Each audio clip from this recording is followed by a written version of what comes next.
जय श्री राधा माधव। ब्रज हास्य चरितम मूल रूप से एक रसिक संत के भाव राज्यों की अनुभूति पर आधारित ग्रंथ है, जिसका लेखन कृष्ण प्रेमी साधकों की चित्तवृत्ति भगवान श्री कृष्ण में लगाने के उद्देश्य से किया गया है। एक रसिक संत के भाव राज्य की अनुभूति होने से यह किसी शास्त्र के वाद विवाद के योग्य नहीं है। जय श्री कृष्ण।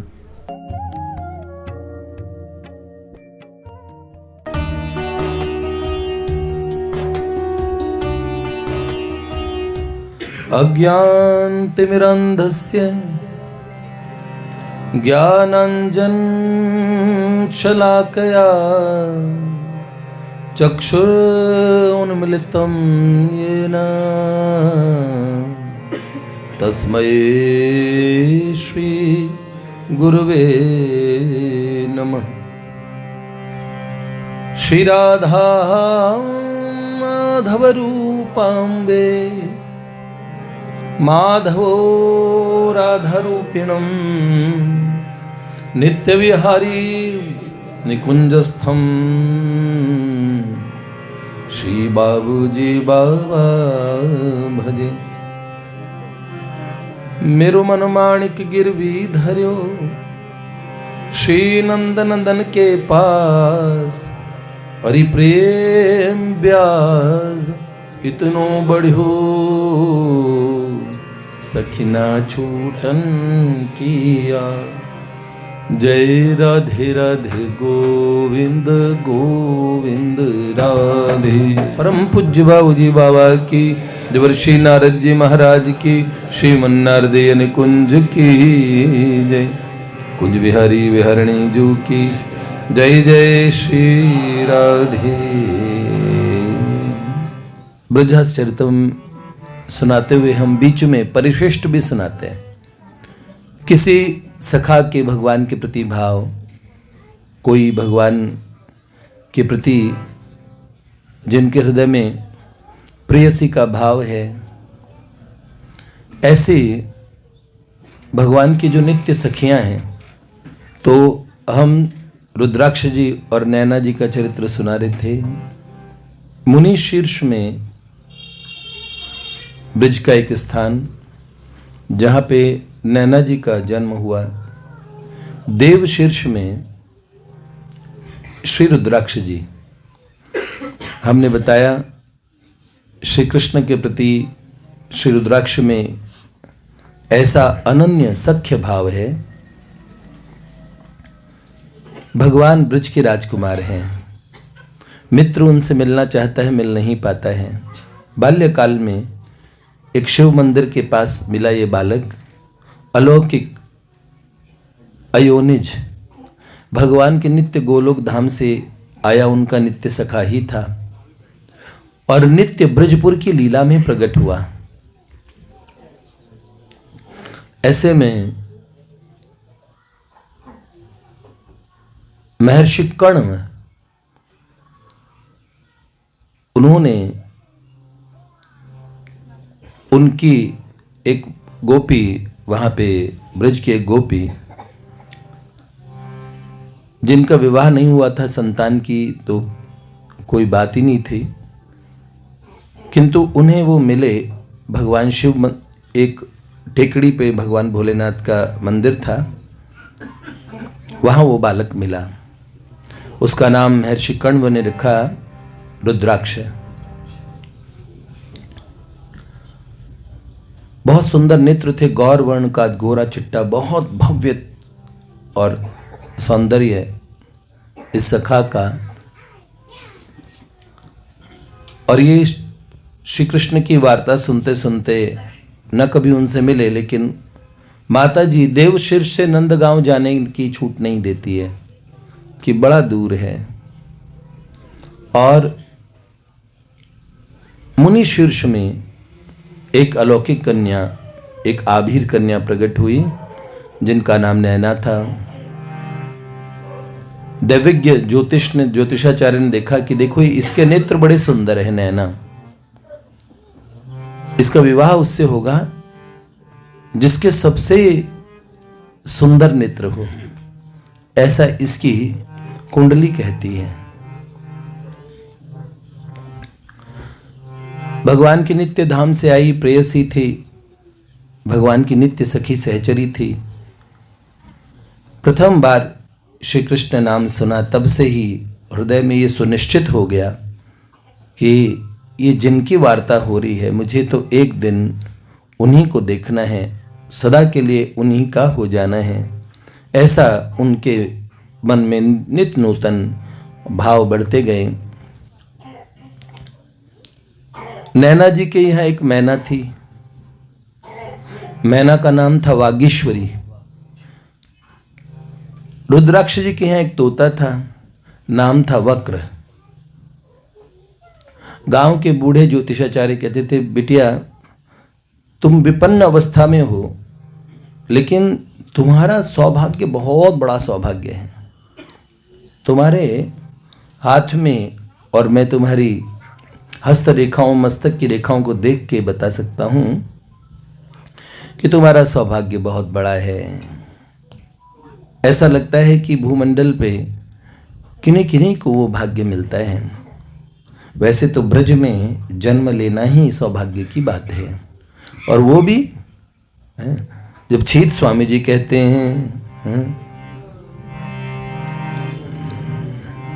एहो विधना तोते अचरा पसार मांगू, जन्म जन्म दीजे एही ब्रज बसीबो। अहीर के जाति समीप नंद घर, घरी घरी श्याम हेरी हेरी हसीबो। दधि के दान मिस ब्रज की बिथिन में, झकझोरनी अंग अंग को परसीबो। छीत स्वामी गिर धरन श्री विठ्ठल, शरद रैन रस रास बिलसीबो। शरद रैनी रस रास बिलसीबो। हे विधाता, आपसे ये मांगता हूं कि मुझे, छीत स्वामी जी कहते हैं, मुझे जन्म जन्म में ब्रज में वास मिले, और वो भी अहीर की जाति, समीप नंद घर। बाबा नंद जू के समीप मेरा घर हो। घरी घरी श्याम हेरी हेरी हंसी वो। नंद बाबा के पास घर हो तो बहुत अच्छा है। एक रचना हमने सुनाई थी आपको, तेरे नैना समंदरों से गहरे, मैं डूबे मुझे नाव चाहिए। ये मोहल्ला गली चौबारी रह के, मैं वो भी तेरा गाँव चाहिए। अब कभी नहीं छोड़ूं तेरा पल्ला मैं, तेरे घर वाला चाहती मोहल्ला में। जो सुन ली अरज मेरी राम ने, मेरा होगा घर तेरे। जैसे वाणी सखी की ये मैंने रचना सुनाई, अंतर जगत ने प्रमाण दे दिया। जैसे मैंने वाणी सखी के भाव बताने शुरू किए, उसी समय प्रमाण मिल गया भैया। अब आप पूछना नहीं, मैं बताऊंगा भी नहीं। जो समझदार है वो खुद समझ जाए, जो ना समझे वो जय बोले कि जो सुन ली अरज मेरी राम ने, मेरा होगा घर तेरे घर के सामने। जहाँ से दिखने आते जाते नंद बाबा, मूछों पे देते ताव चाहिए। वे मोहल्ला गली चौबारी रह के, मैं वो भी तेरा गाँव चाहिए। तो हर कौन नहीं चाहेगा कि मोहल्ले में, उसी मोहल्ले में घर हो। तो ब्रजवासियों के भाग्य बहुत बड़े हैं। अहो भाग्यम नंद गोप ब्रजोक्सहम, यन मित्रम परमानंदम पूर्ण ब्रह्म सनातनम। जिनके मित्र पूर्ण ब्रह्म भगवान अनंत कोटि सृष्टियों के स्वामी, उनके दोस्त बन जाते हैं, सखा बन जाते हैं, यार बनते हैं। ऐसे में नैना के मन में श्री कृष्ण के प्रति अगाध प्रेम। मुनि शीर्ष और देव शीर्ष दोनों गांवों में अंतर भी नहीं। फिर एक जगह एक सख्य भाव का प्रेमी। अच्छा, अब अपनी मैना से, वागीश्वरी नाम की मैना से, जैसे रुद्राक्ष वक्र से पूछा करते थे श्री कृष्ण के गोचारण की सारी लीलाएं, और ये सुनने में आया ओहो ब्रह्मा भगवान महादेव के भी आराध्य भगवान ब्रजमंडल में श्री ब्रजेश तनय के रूप में ब्रज के ब्रजराज श्री नंद राय जो नंद महीप हैं, भगवती ब्रजरानी माँ आद्याशक्ति का स्वरूप माँ यशोदा, उनके सुंदर लालजू, ओ प्यारे श्याम सुंदर एक राजकुमार के रूप में ब्रज में नित्य नूतन प्रेमियों के हृदय को आनंदित करने वाली लीलाएं करते हैं। एक से एक ऋषि, एक से एक महात्मा उनके दर्शन के लिए सब लोग ब्रज में डेरा डाल के बैठ गए हैं।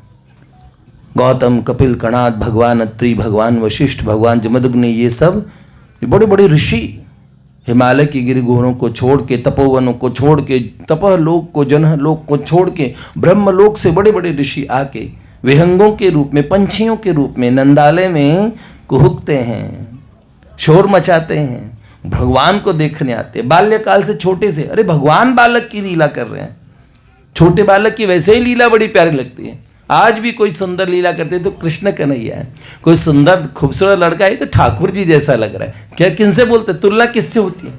सुंदरता की तुलना ही, प्यार की तुलना ही श्री कृष्ण से होती है। रुद्राक्ष ने अपने मित्र से मैत्री मन मन में गांठ ली, कभी मिले नहीं, और ऐसे ही नैना ने अपना सर्वस्व प्रभु को सौंप दिया। वागीश्वरी से पूछा, क्या तुम मुझे बता सकती हो जिनकी वार्ता हमारे गांव के ज्योतिषाचार्य बताते हैं, बूढ़े ब्राह्मण विप्र, क्योंकि बाबानंद जी बड़े विप्र भक्त हैं, ब्राह्मणों के बड़े भक्त हैं। नित्य नूतन अनुष्ठान होते हैं तो नंदगांव से अच्छे अच्छे दक्षिणा लेके आने वाले पंडित जी बहुत सुंदर महिमा सुनाते हैं, ब्रज के राजकुमार की सुंदर सुंदर बातें बताते हैं। और नैना अवसर देख के पहुंच जाती हैं, अपनी मैना से पूछती है, क्या तुमने कभी श्री कृष्ण को देखा है? तो नैना कहती, सखी मैंने बहुत बार देखा है, तो कुछ उनका वर्णन सुनाओ। मैना ने कहा मेरे पास वो शब्द नहीं है। वागीश्वरी बोली, तदपि मैं कुछ प्रयास करके बताती हूं, और जो वर्णन सुना, सुंदर माधुर्य भाव, छोटी बालिका स्वप्न में देखती है कि मैं पूर्ण षोडशी हो चुकी हूं, पूर्ण तरुणी, अपना स्वरूप भविष्य का। उस समय तो श्री ठाकुर जी बाल्य स्वरूप में थे। उसी समय उन्हें स्वप्न आता है अपनी, और उस स्वप्न में एक सुंदर ऐसे मनहरण स्वरूप के दर्शन होते हैं, और स्वप्न में उनके अंतरात्मा में ये बात आती है कि ये वही हैं। कौन? अपना परिचय उन्होंने दिया। नैना जब षोडशी हो गई, कैशोर्य को पार करके तरुणाई में प्रवेश करती हैं, तब तक उन्हें वो स्वप्न ध्यान रहता है।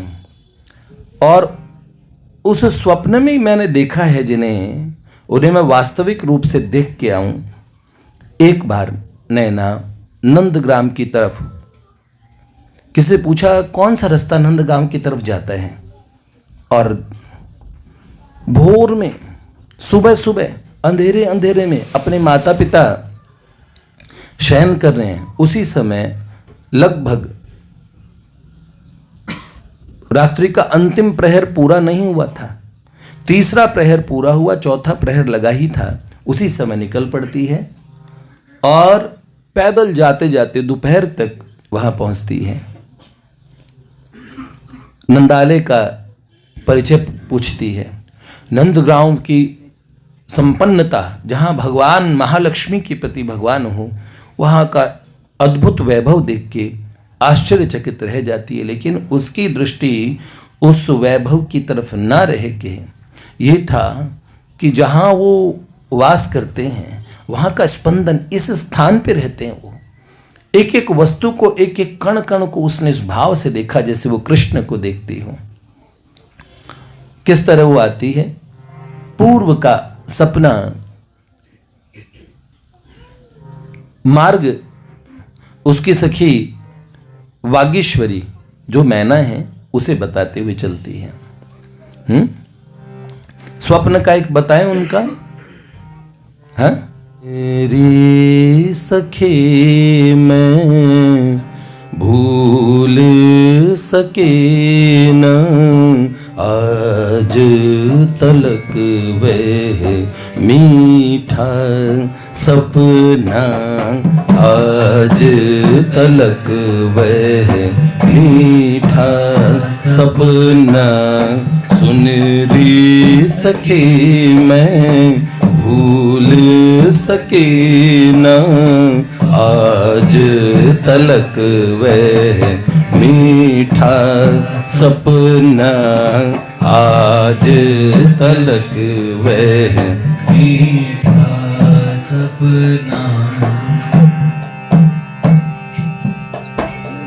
रतन जटित पर जंक पेवारी, माधव अंक में सरबस अपना, माधव अंक में सरबस अपना। परजंक का अर्थ समझते हैं, पलंग को कहते हैं।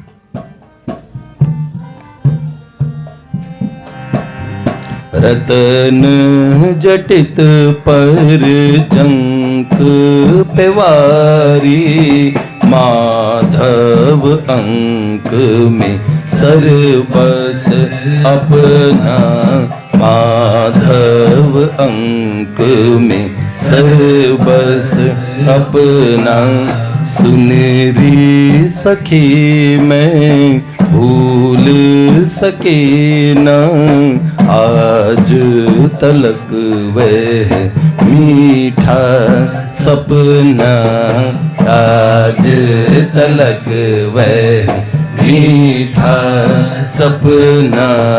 रतन जटित पर जंक पेवारी, माधव अंक में सरबस अपना, माधव अंक में सरबस अपना।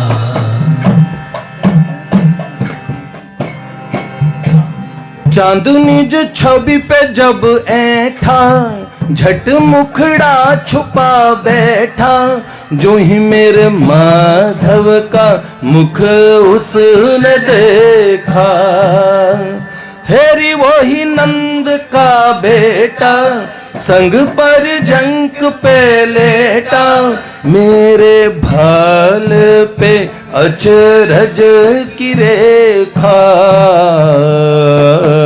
संग अभिवास में इतने पास वे, सांसों से सांसों का तपना, आज तलक वह मीठा सपना। रतन जटित पर जंक पेवारी, माधव अंक में सरबस अपना, माधव अंक में सरबस अपना।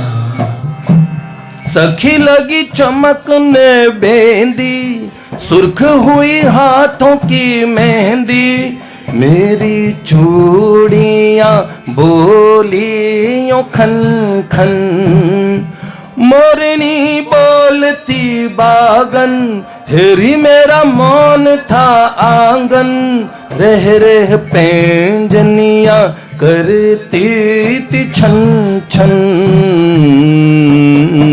नैन मुदित भये चंद्र उदित मेरी बाहों में, नभ मंडल नपना आज तलक वह मीठा।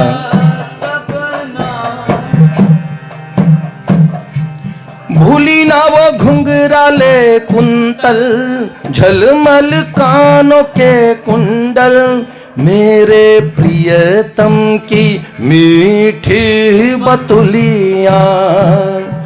प्रेम सिंधु का वो दोहन और अलबेल वो मोहन, मेरी इतराती रतन खटुलिया। निरखेरी सजनी चंद्र और रजनी, सागर में सरिता का खपना आज तलक वह मीठा सपना, आज तलक वह मीठा सपना। वृंदावन झूमे नव यौवन, ऋषि मुनि त्याग के तपोवन, ब्रह्म को ढूंढते ब्रज बन बागन। ब्रह्म मेरी बाहों में बंदी, लखी मुनि मति हुई मंदी, या सो गर्वीली हम सब सुहागन। ब्रज रज लोट के लतन के ओट में, मुनियों का माधव को जपना आज तलक वह मीठा सपना, आज तलक वह मीठा सपना। जीव के एक ये बांधो, मधु से भी मीठे मेरे माधव, बातें ये कही किसी रस चखी ने, बातें ये कही किसी रस चखी ने। प्रेम के रंग में रंग के रहती जो पी के सदा संग में, लीला लिखी है ये माधुरी सखी ने। आज नहीं कल मिले लीला फल, माधव छवि छाती में छपना आज तलक वह मीठा सपना। हेरी हेरी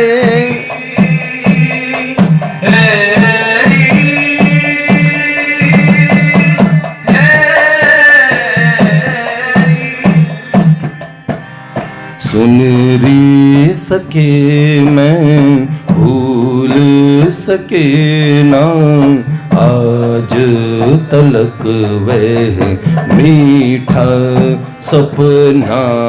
माधव अंक में सरबस अपना, सांसों से सांसों का तपना। बाहों में नभ मंडल नपना, सागर में सरिता का खपना। मुनियों का माधव को जपना, माधव छवि छाती में छपना। आज तलक वह मीठा सपना। माधव प्यारे की जय। सुनिए, भगवान का जो स्वप्न आता है, स्वप्न साधारण वस्तु नहीं है। अगर कभी स्वप्न हो पहले आपकी मनोमूर्ति ही आपको स्वप्न में दिखेगी। वास्तविक भगवत स्वरूप का अगर एक क्षण के 1000वें हिस्से में भी अगर वास्तविक भगवान का स्वरूप स्वप्न में दिख जाए तो संसार की जितनी आप आसक्ति के, जितने कर्म के, जितने आपके संस्कारों के बंधन हैं, तत्काल के तत्काल उसी तत्क्षण आप उससे मुक्त हो जाएंगे, सभी बंधनों से मुक्त हो जाएंगे, परमानंद की उपलब्धि हो जाएगी। स्वप्न में भी वास्तविक भगवत स्वरूप के दर्शन। किंतु हम आपको कहते हैं, जो आप मन में भगवान को सोचते हैं, भगवान का शिव विग्रह आपको जो प्यारा लगता है उसके दर्शन, आप कोई चित्र को, स्वरूप को, छवि को, किसी चित्र स्वरूप को बड़ा पसंद करते हैं, उनके दर्शन वो भी स्वप्न में होते हैं, तो उन्हें प्रकारांतर से उन्हें भी भगवान का दर्शन ही माना जाना चाहिए। उनका आदर करने से फिर भगवान के दिव्य चिन्मय स्वरूप के दर्शन भी होते ही हैं, ये बात आप समझिएगा। इसलिए स्वप्न के दर्शन का अनादर नहीं, पर भगवती नैना को दर्शन हुए भगवान के और स्वप्न में दर्शन हुए। अब इसी बात की टोह में कि मैं कभी जाऊं, जो बरसों पहले मुझे स्वप्न आया था, जो मुझे स्वप्न में अनिंद्य सुंदर, सुदर्शन सुंदर, असमूर्ध्व सौंदर्य, ऐसा जिन श्याम सुंदर का जो मुझे स्वप्न में दिखे, क्या वो वैसे ही हैं जैसे दिखने में है? तो भोर उठी नैना शांति से पग दबाती है। माँ ने जो पैंजनी दी थी, उस पैंजनी, उसका एक आभूषण जो उसके पैरों की पैंजनी है वो उसने उतारी, हाथ में रख ली। कोई जाने ना, पूरा गांव सो रहा है। श्री कृष्ण प्रेम की डगर वैसे तो मुश्किल ही होती है, पर अगर श्री कृष्ण से प्रेम है, उनके नाम का आश्रय मिल जाए तो बड़ी सरल भी है। इतनी सरल है, संसार को पाना और साधना बड़ा मुश्किल है। कभी न कभी ना जाने कौन रुठ जाए, कभी फूफा नाराज है तो कभी बुआ। सच बोल रहा हूं, लोगों को लगता है क्योंकि आत्मात्म जाप्त ग्रह वित्त जनेशु शक्तिर दुष्प्रापणाय गुण संग विवर्जिताय। जो आसक्त हैं, उस आसक्ति को छोड़ना बड़ा मुश्किल काम है। भगवान में आसक्ति करना मुश्किल काम है। अगर आसक्ति उधर हो गई तो फिर तो बड़ा सरल है, बड़ा सरल। आपको उस मार्ग पे आनंद आने लगेगा। मीरा जी ने ठाकुर जी की जो पहली छवि ली थी, शिव विग्रह मिला था एक संत से, उसे इतना प्यार किया कि स्वयं प्रभु प्रकट हो गए। अब जानते हैं ना, तो वो आसक्ति पूरी होनी चाहिए। वहां उसमें